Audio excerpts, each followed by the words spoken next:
특히 대외적 관계에서는 더욱 그렇습니다.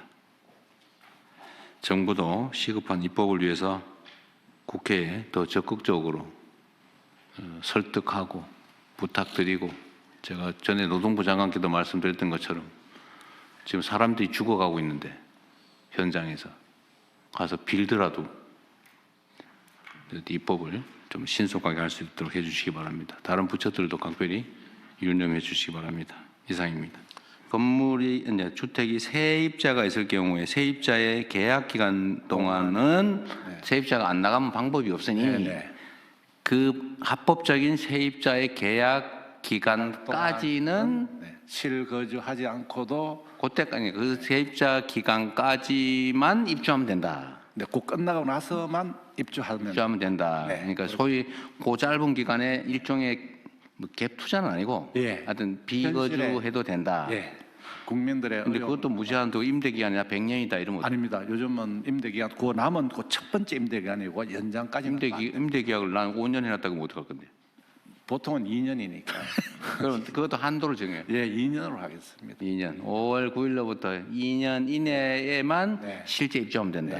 그럼 허가 조건도 이제 우리가 지침을 내려서 바꿔주면 되는 거죠. 그렇게 지침을 개정. 세 번째, 세입자가 있는 주택은 최대 2년 범위 내에서 5월 9일로부터 그 당해 계약의 만기까지 계약 기간까지 입주하면 되는 조건으로 계약하면 된다.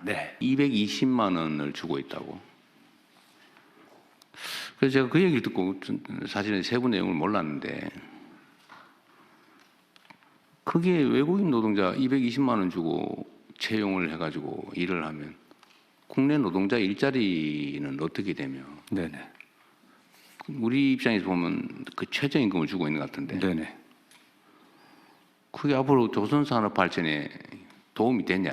그 사람들이 계속 숙련공으로 성장해서 중간 기술자로 그 성장을 해야 그 생태계가 유지될 거 아니에요? 근데 이 사람들 해가지고 뭐 한 1년 일하다 가버리고 또 220만 원 주고 쓰다 가버리고 이게 문제가 있는 것 같다라는 생각이 내가 펼쳐드렸는데, 나중에 보니까 요 비자로 들어온 게 4,000명이 아니고 허용 인원이 400 몇십 명이었고, 그러니까 팁을 그것만 준 거예요. 근데 그 중에 88명인가가 됐다고 그러더라고요. 그런데 제가 드리고 싶은 말씀은, 이게 과연 바람직하냐 이게. 고용 문제나 이런 거는 국가적 과제인데 특정 지역에 그 비자 발급권을 줘가지고 그 지역에 필요한 노동자들 데려다 써라 이래버리면 국가적 통제 관리가 되겠냐, 그 의심이 갑자기 들었어요. 그 소위 그런 게 많이 쌓인 걸 적폐라고 그러잖아요. 그 단어의 의미가 별로 안 좋아서 제가 그 말을 잘 안 쓰는데, 이게 정말 켜켜이 쌓여 있는데 이게 큰 덩어리 한 개가 아닙니다. 먼지처럼 쌓여 있어요. 작은 게 막 먼지처럼 가득 수없이 많은 게 쌓여 있습니다. 우리는 개혁 조치라고 하면 뭐 큰 거 몇 개를 드러내면 될 것 같이 생각을 하는데, 그렇게 큰 걸로 뭉쳐 있지 않아요. 그런 거 별로 없어요. 그런 건 우리가 대체적으로 다 해결해 나가죠. 근데 정말 먼지처럼 자잘한 게 수없이 모든 많은 영역에 잔뜩 쌓여 있습니다. 그럼 이걸 한 개씩 언제 집어내냐? 그래도 집어내야죠. 그걸 안 집어내면 안 바뀌어요. 그리고 각 분야에 예를 들면 우리 한 부처에 그 환경부 또는 에너지부에도 수없이 많은 영역이 있잖아요. 수없이 많은 사람들이 있고 엄청난 많은 지역을 관할하는데 거기에 각 분야에 요만큼씩 쌓여 있는 걸 합치면 엄청난 양인 거예요. 그럼 이걸 대체 어떻게 처리하냐? 다음 세대를 위해서, 우리 남은 인생을 위해서라도 정말 열심히 해야 돼요. 이런 기회가 있을 때. 그리고 이게 제가 아침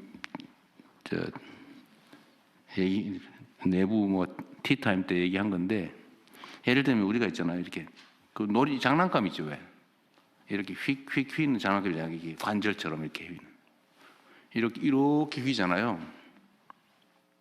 원래 이렇게 앞으로 가야 되는데 이 조금씩 한 칸씩 각 분야에서 한 칸씩 이렇게 해야 되면 결국 반대 방향으로 간다니까요. 이렇게 가야 되는데 근데 결국은 사람들이 그러죠. 내가 관할하는 부분 요 한마디니까 한마디 미세한 차이예요. 아이고 이게 뭐 크게 영향을 미치겠냐. 또 이 분야, 또 다음 분야, 다음 분야, 다음 분야. 여기 조금씩 각도 나 결국 반대로 간다니까요. 작은 게 아니라는 겁니다. 완전히 그 사회 발전 방향을 반대로 끌고 가는 치명적인 문제점이라는 거예요. 작은 거, 우리 주변에 있는 사소한 거라고 보여지는 것들이. 사소한 게 아니다. 우리 부처청 장관님, 그다음 청장님들이 이거 꼭 신경 써주세요. 우리한테 주어진 시간이나 기회가 그리 많지 않아요. 그리고 나중에는 별로 해도 효과도 없어요.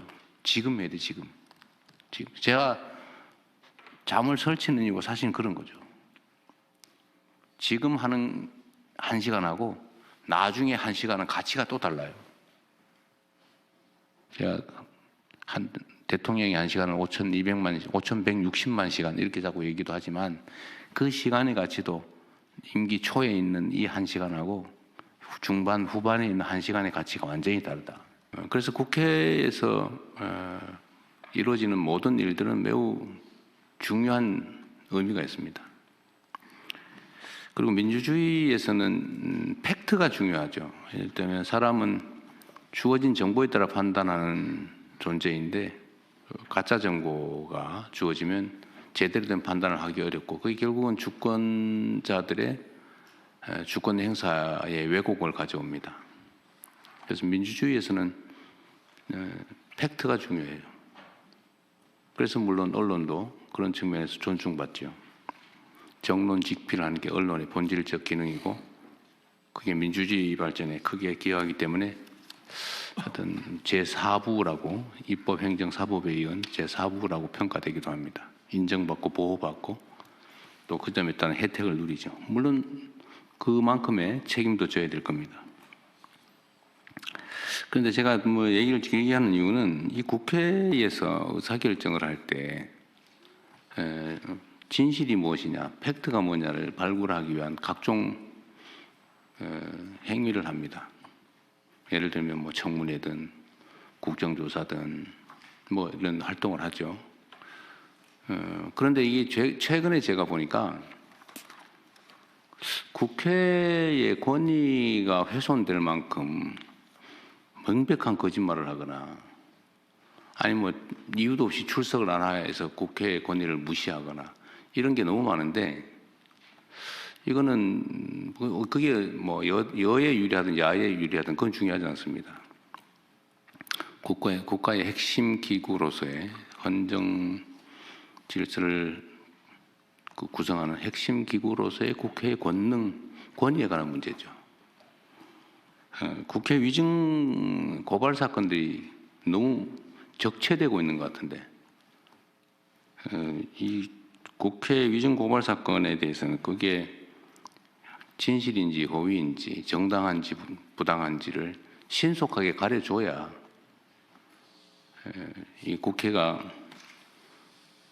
국회로서의 역할을 하는데 도움이 될 것 같아요. 어느 지방정부에 얼마를 줄 거냐를 정리하는 기준이 있죠. 네, 그렇습니다. 근데 그게 너무 복잡해가지고 알기가 어렵다. 결국은 복잡하다 보니까 자의라고 하는 게 마음대로 하는 그런 요소가 개입할 수가 있다. 그러니까 공정하지 못하다, 의심받는다. 그러니까 차라리 이걸 앞으로는 기준을 정확하게 입력을 해가지고 네. 기계에 맡겨라. 뭐 그런 주장이 있는 거예요. 네, 네. 뭐 일면 타당성이 있어서 공무원도 그거 계산하려면 머리 아플 거고 뭐 그게 권력이기도 하지만 이걸 자동화하는 게 어떻겠냐 그 말이었어요. 좀 어땠어요 검토 결과는? 예, 제가 검토한 결과 이제 문제 제기한 만큼 그렇게 불투명한 것은 아닙니다만 이제 방식이 좀 복잡하다 보니까 그리고 이제 결과만 공개가 되다 보니까 그런 의심을 그렇죠. 과정과 기준이 공개가 안 되고 있죠. 예, 그래서 그 시스템을 개선해서 미리 이 자신이 자기 지방 정부가 어느 정도의 교부세를 받을 수 있는지 미리 산정해 볼 수 있을 정도로 기준을 공개하고 그 엄정하게 계산해 그대로, 볼 수 있고 그렇게 하면 될 것 같아요. 자기한테 온 게 정확하게 계산됐는지도 확인해 볼 수 있게 그렇게 시스템을 개선해 나가. 그렇게 해도 문제 없는 거죠. 예, 그렇습니다. 객관적 기준에 의한 거니까. 객관적 기준으로 해오고 있는데 이제 그러니까 공개가 안 되는 계산 과정이 있다 보니까 그런. 뭐든지 이 공개를 안 하니까 의심을 사는 거죠. 네네, 그렇습니다. 행정은 공개가 원칙이니까 예. 투명하게 공개하시고 가능하면 이제 그 주관적 평가 요소가 그거는 없죠. 없습니다. 다 객관적 요소죠. 입장이 딱 그렇더라고요 보니까. 노동자들 입장에서는 정규직 자리를 가진 사람 입장에서는 해고되면 죽음이다. 나가면 너무 춥다. 얼어 죽는다. 이 소위 사회 안전망이 너무 취약하고 다시 재취업 가능성도 없고 정규직과 비정규직 격차가 너무 크다 보니까 절벽 위에 서 있는 그런 느낌인 거죠. 악착같이 지키는데 물론 그 사람들은 지키겠죠. 근데 문제는 기업 입장에서는 저 한 번 정규직으로 뽑아놓으면 절대로 저거를 뭐 불황에서도 대응해서 내보내거나 안 되니까 다시는 안 뽑는다는 거예요. 정규직을. 기업 입장에서도 이해되는 바가 있잖아요. 그 노동자 입장에서 이해되는 바가 있잖아요. 그럼 이게 또 악순환이 계속되고 있는데 이거 어떻게 할 거냐. 결국 안전망이 가는 문제죠. 그래서 제가 계속 정규직이나 비정규직이나 보수가 오히려 비정규직이 더 많아야 된다. 다른 나라처럼. 그래야 그만두더라도 불안하지 않게. 그리고 뭐 실업을 하거나 이럴 경우 사회 안전망이 튼튼하다. 내가 해고되거나 아니면 직장을 고용 유연성 때문에 불안기에 그만두더라도 내가 살 길은 있다라고 믿어지는 거는 결국 안전망 확충이잖아요. 안전망 확충에 돈이 들잖아요. 그럼 결국 기업들이 부담해야 된단 말이에요. 그러니까 이거를 크게 보고 유연성도 양보하고 뭐 기업 입장에서 부담도 좀 늘리고 유연성을 확보하면 기업의 효율이 높아질 테니까 그럼 수입이 더 생기면 그중에 일부를 내놔야죠. 이게 크게 보고 이 대화를 해서 타협을 해야 되는데 문제는 신뢰가 없어. 아까 얘기한 대로 못 믿는 거죠. 혹시 뒤통수 치지 않을까? 배반다 하지 않을까? 이용만 해먹지 않을까? 우리 사회 대화가 부족해서 그러죠. 적대감이 너무 강해서 그냥 서로 의심하고. 그러니까 이거를 언젠가는 해결을 해야 되고 최대한 빨리 해야 되는데 그 부분도 산업부하고 사실 바로 당사자이기도 하죠. 근데 이게 지금 제가 보니까 좀 문제가 뭐 오피스텔이니 뭐 이런 연립주택 모르겠는데 수요가 많은 아파트의 경우는 이게 1, 2년 있는데 그 제도 자체가 그 8년이 지났어요. 의무 임대 기간이 지났어. 근데 일정 기간이 아니고 그것도 무제한으로 뭐 100년이고 1000년이고 또 중과도 안 하고 그럼 그때 샀던 사람은 300채, 500채 막 가진 사람도 많던데 그거는 양도세 중과 없이 뭐 한 20년 후에 팔아도 되고 뭐 이렇게 되잖아요. 네, 그렇게 현재는 그건 좀 문제가 있죠. 그것도 일정 임대가 종료되고 나서 일정한 기간 내에 팔아야지만 그 제한 기간을 정해야 될 것 같아요. 정하도록 하겠습니다. 적정한 기간을 정하고 그 후에는 일반 주택처럼 똑같이 그렇게 하고. 하도록 하겠습니다. 하여튼 예측 가능한 사회가 돼야 되는데 그다음 정당한 노력을 한 사람들이 정당하게 보상받는 사회가 돼야 되는데 하여튼 이런 비정상적인 요소는 최대한 발굴을 해놓으면 좋겠어요. 그래서 제가 아까 그 제도 개선을 할 때 각 부처에서 좀 노력을 해달라고 하는 게 하여튼 곳곳에 조금씩 이런 요소들이 있어요. 비정상적이거나 아니면 부당하게 누구한테만 유리하거나 이런 것들을 다 좀 찾아내가지고 부처에서 할 수 있는 건 하고 안 되는 건 국무회의에 가져오시고 필요하면 입법으로라도 바꿔야죠. 그게 진짜 일이죠. 지금 우리 사회에 이게 심지어 무슨 수험생 뭐 잠안 오는 약이라고 그 마약 성분도 ADHD 그런다고 하는 소문까지 있고 그게 무슨 가정주부들까지 파고들고 골목까지 그리고 무슨 업소 이런데 뭐 너무 광범위하게 확산된다는데 실태 상황은 좀 어떤 것 같습니까? 예, 경찰청장 직무대행 말씀드리겠습니다.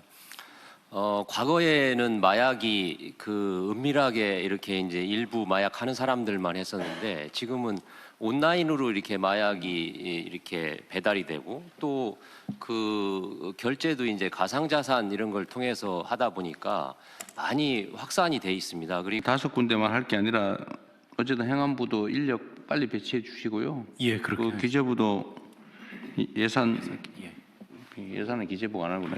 그렇습니다. 네, 곧 저 예산 빨리 챙겨주고 하여튼 국민들이 오염돼 가고 있는 상황인데 속도를 좀 더 내주시도록 하십시오.